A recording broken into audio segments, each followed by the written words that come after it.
Kimbo! Kimbo! Come on, girl, where are you? Oh, just a minute. I'm just... Oh, crap! Motherfucking shit! Kimbo, what are you after doing? I hope you're not after breaking something. Or else we could pay more than the psychiatrist's bill. He might throw in additional costs for accidental damage to property. Will you shut up, Daddy? What I hit doesn't seem to be broken. It just fell over, I think. You think? That's a relief. Oh, relax, will ya? It's not like you own Attila the Hun, Julius Caesar, or Napoleon. Aren't I lucky? If you're unleashing the world bipedal and not the quadruped that you are, I shudder to think of the path of destruction you leave behind you. Gee whiz, Dad. Thanks for reminding me how funny you're actually not. Hi, Harry, is it? Dr. Wangemeter. Welcome, Harry. You can call me Jonas. It saves time. My surname's something of a moniker. Well, it's a surname you never forget the first time you hear it. That's certainly true. So where is this extraordinary dog of yours? I can't wait to meet her. Oh, she's here. She's in the building somewhere, exploring her surroundings. Kimbo! Kimbo! Come on, good girl. That's a good doggy. Oh, that's a good doggy. Hi there, Kimbo. Very exuberant, aren't we? Yeah? You're a news friend. We're very exuberant? Which one of us is the dog here, mister? You or me? I might be exuberant, but you seem a bit, I don't know, sedate? Kimbo! He's only trying to be welcoming and friendly. Be a nice dog. It's okay. Dogs, huh? They say and do the darndest things. Say the darndest things? You're telling me, Buster. Woohoo! I'd kick your ass in a game of Trivial Pursuit. Kimbo, now that's not nice. Apologize to Dr. Wang. Oh, I'm just kidding, Doc. Just busting your balls. No offense intended. None taken, Kimbo.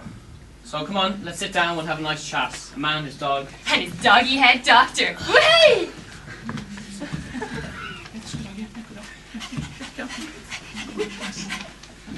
So tell me about yourself. Well, where do I start, Doc? Obviously, I'm a dog in a million. And I'm really... Oh, you can ignore me. I'm just a problem dog who's just too big for her kennel. Perhaps we should take this in turns. Kimbo, why don't you go first and tell us about yourself? Thank you, Doctor. Well, going back to my beginnings is a little difficult. I had a pretty traumatic puppyhood, I guess.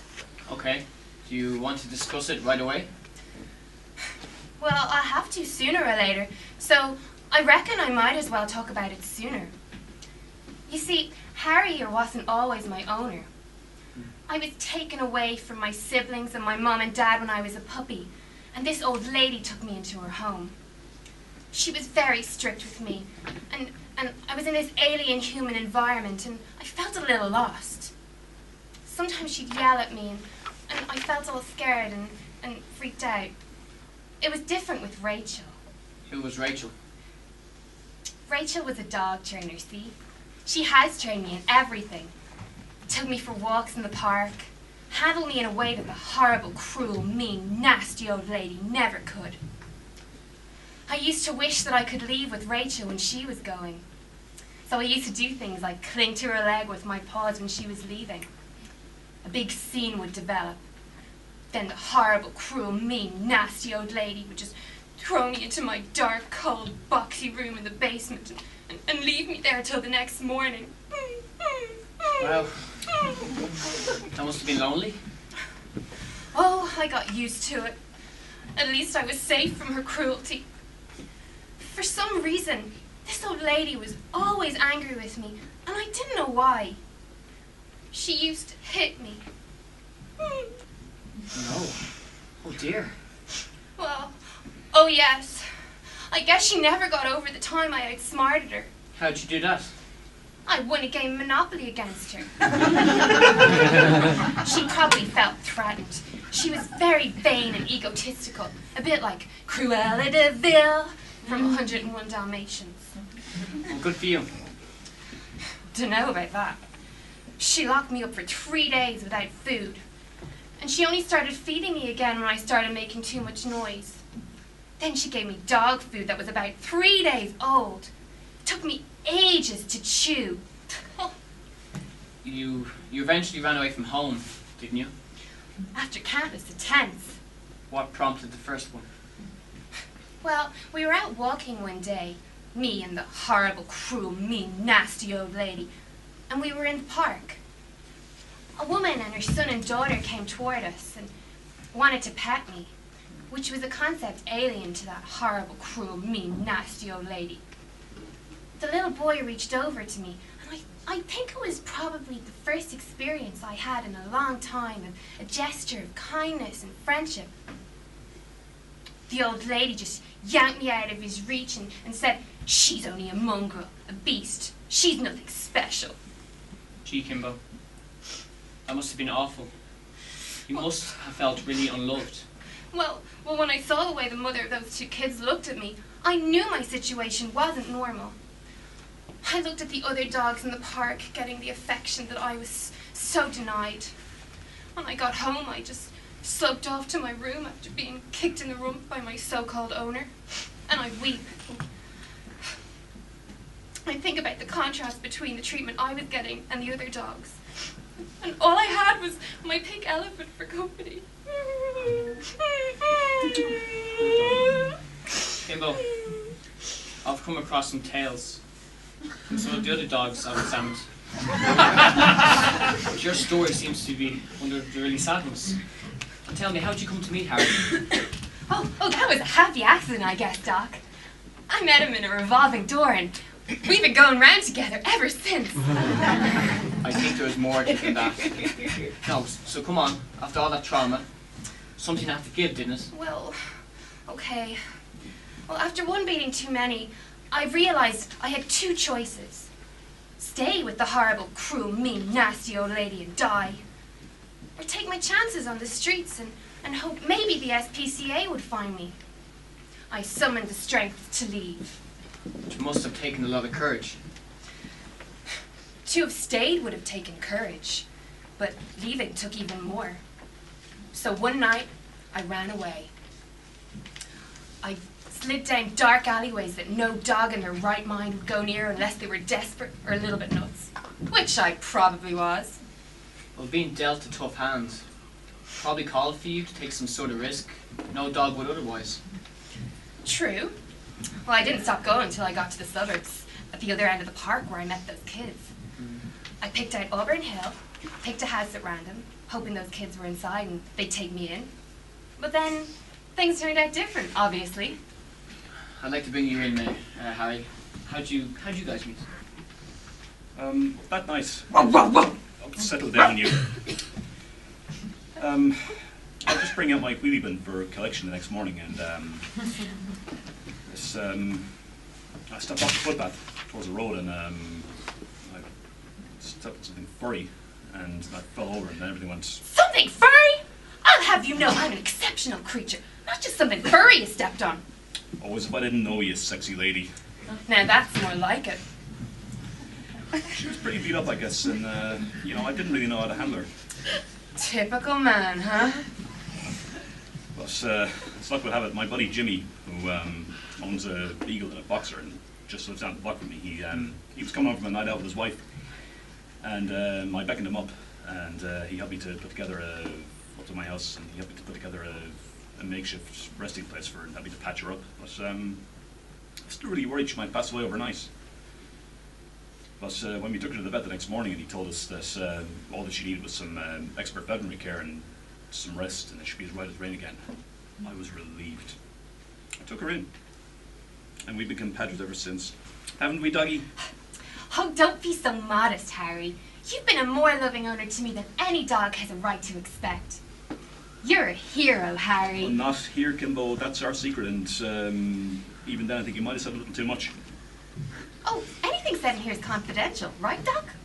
Within reason. To hide, Harry? Well, yes and no if you catch my drift. Yes and no if you catch my drift. The great philosophers between them wouldn't catch that drift. Doc, when I ran away from the horrible, cruel, mean, nasty old lady's house, I left my pink elephant behind, and I was crawling the walls in Harry's house without him. So Harry broke into the horrible lady's house and helped me get him back. It's as simple and as complicated as that. End up. Kimbo, stop, will you?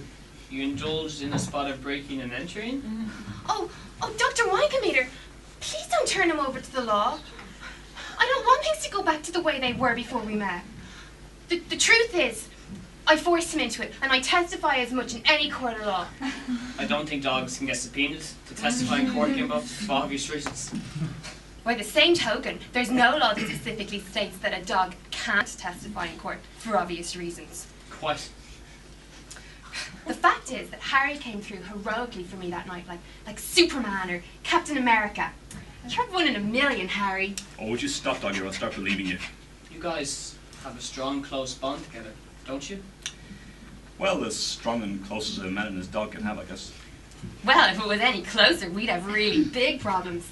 You'd probably end up committed, and I'd end up in a dog pound hoping that the horrible, cruel, mean, nasty old lady or someone like her wouldn't come get me. I notice you keep referring to your previous owner by a list of adjectives. Did she have a real name? Her surname was Goodhart, which was ironic.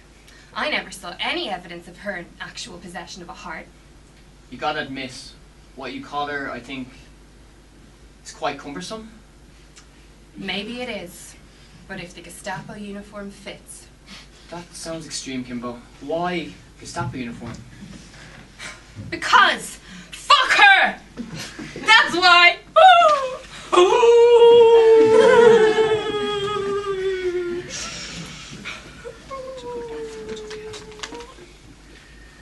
So things between you guys are good? I guess so. Is there anything else? There is. And to quote a cliche, Harry, it isn't you. It's me. Well, it's obviously significant if you're in treatment. Oh, Harry, don't get me wrong. I'm really happy in your home. You've been a more loving owner to me than any dog has a right to deserve. You always make so much time for me after a long day at work. You bring me for walkies. You give me doggy treats like sausages and bacon and a bowl of buddy beer on the side. I'm as contented as I can be. But you're still not happy. I think maybe you shouldn't try to rush her along, Harry, and preempt her. Dogs have a way of coming to these revelations in their own time. You see, Harry, when you go out to work, it's 8 o'clock in the morning, and you're not home again until 6 o'clock at night. It's a long day.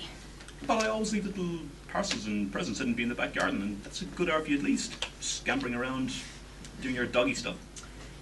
Yeah, but then I've nothing to do except look at the walls around our back garden, and I feel kind of boxed in and bored. But there isn't a whole lot I can do, Kimbo. I have to go out and work. You know, how else am I going to be able to put bacon and sausages in a bowl of buddy beer for you? I understand all that, Harry, but I could occupy my days much more easily if I could use my powers of speech and intellect. These are rare and wonderful qualities for any animal, never mind a dog to have. And if I don't use them, I'll lose them. I'll end up like Otis the bulldog who lives with that Polish family down the street. And we all know he's as dumb as a sack of hammers. Kanenkes are Czechs, Kimbo. And I don't think they'd be too happy to hear you talking about poor Otis like that. Poor Otis. The point is that when I'm in your house, I see that library of books and your collection of DVDs and CDs. I'd love to be able to spend the day reading your anthology of Shakespeare, your European and English romantic literature, not to mention your Elmer Leonard paperbacks. I'd love to be able to operate your DVD player so I can watch Who Framed Roger Rabbit, or your gangster movies and westerns. Be able to operate your stereo system so I can listen to your Bruce Springsteen and Bob Seger albums. Watch documentaries on Discovery. Really build and expand on that knowledge. And I can't do that digging up a tennis ball hidden in a pair of old socks in the back garden. As a quadruped, I can't access your books and DVDs without wrecking the house and making the inside of it look like the apartment Tom Hanks shared with Hooch. So that's how my bookshelf got knocked over the other week, and how all that destruction was caused. You knocked my bookshelf on my coffee table and wrecked it. Oh, Harry, I didn't mean to cause the mess and wreck the place. An accident. Get that quiet. Damn you, Kimbo! I'd no idea you could be so destructive. Oh, Harry. be angry with me.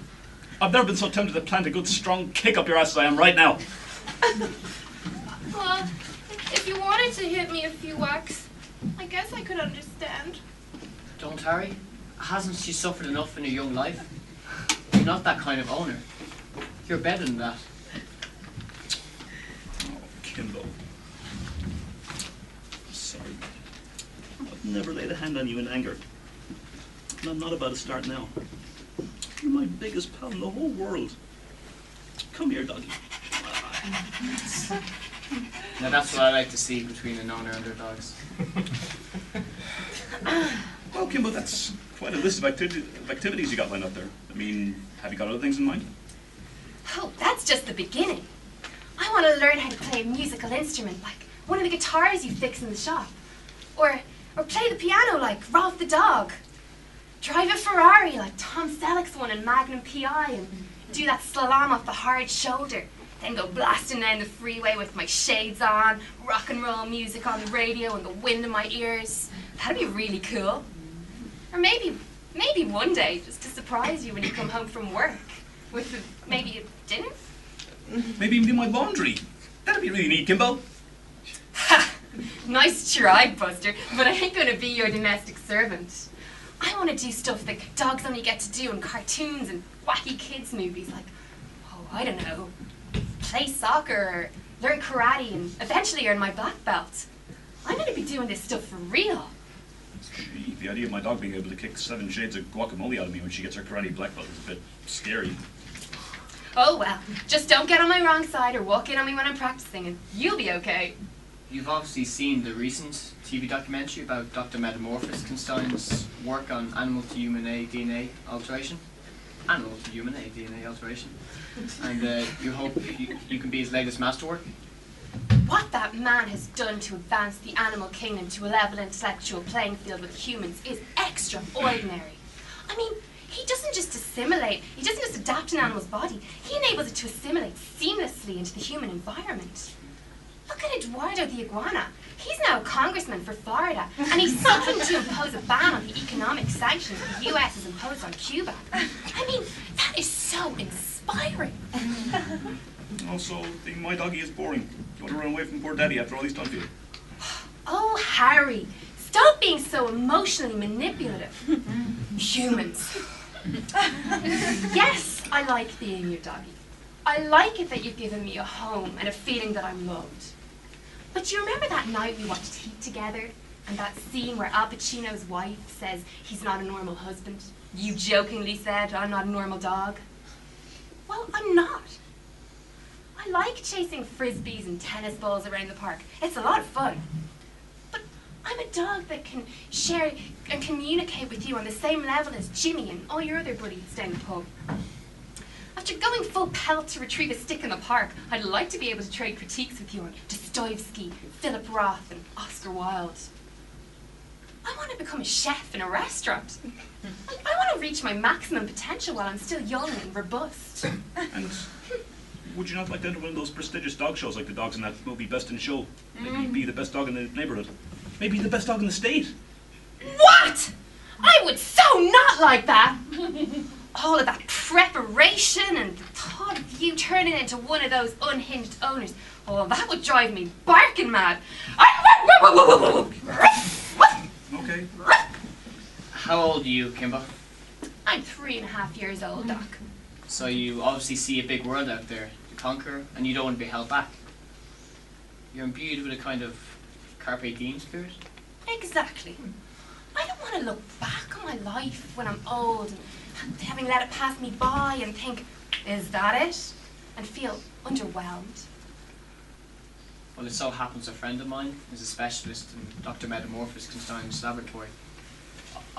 We can talk to him, maybe set you up an appointment, and hopefully he can alter you to kind of make it part of your doggy bucket list. That'd be great. Thank you very much, Dr. Wangameter. Do I get to say this process rather than lose my dog? Oh, Harry, you won't lose me. You'll just find me a little harder to deal with. But you and I will always be compadres. Kimbo, you're an exceptional dog, You'll do some extraordinary and wonderful things. You truly are a dog in a million. Thanks, Doc. Thank you.